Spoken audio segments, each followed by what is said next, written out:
Today we describe about combination of resistors in parallel. इससे पिछले video में हमने आपको बताया था combination of resistor in series. आज बता रहे हैं पैरेलल, और इसमें वैल्यू ऑब्टेन करेंगे यानी एक्सप्रेशन ऑब्टेन करेंगे इक्विवेलेंट रेसिस्टर का। Let us consider two resistors R1 and R2 be connected in parallel with an electric circuit with point A and B whose electrical potential is VA and VB.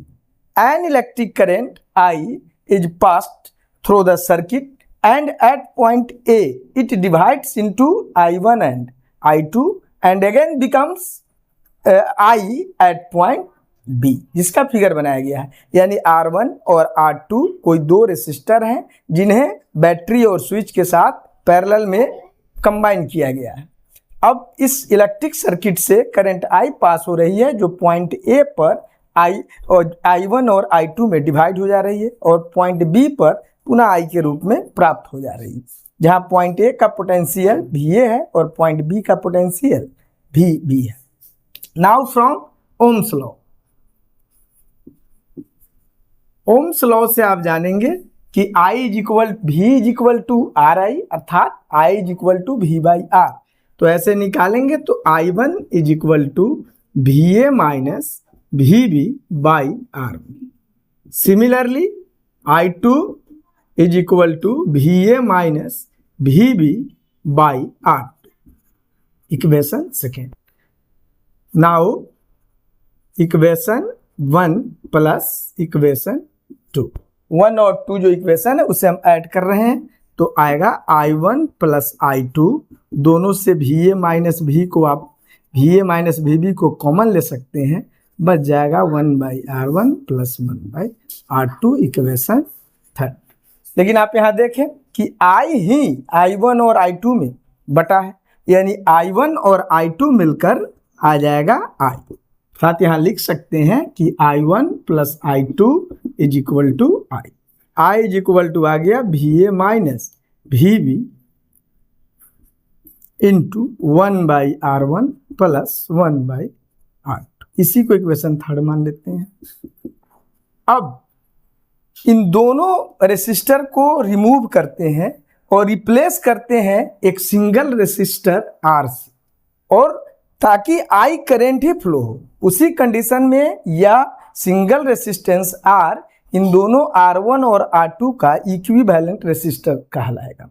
तो वैसी स्थिति में यहाँ आप देखिए point A B रहेगा, potential भी VA VB रहेगा, करंट I ही जाएगा और रेसिस्टर सिंगल रेसिस्टर हो गया R। तो फिर से आप ओम्स लॉ अप्लाई करेंगे तो यहाँ लिखेंगे I is equal to VA minus VB/R। Equation 4।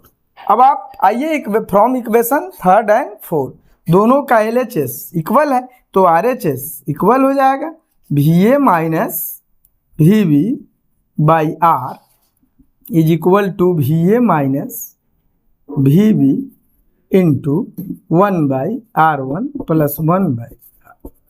ये कट गया, यानी आपका जो एक्सप्रेशन प्राप्त हुआ 1/R is equal to 1/R1।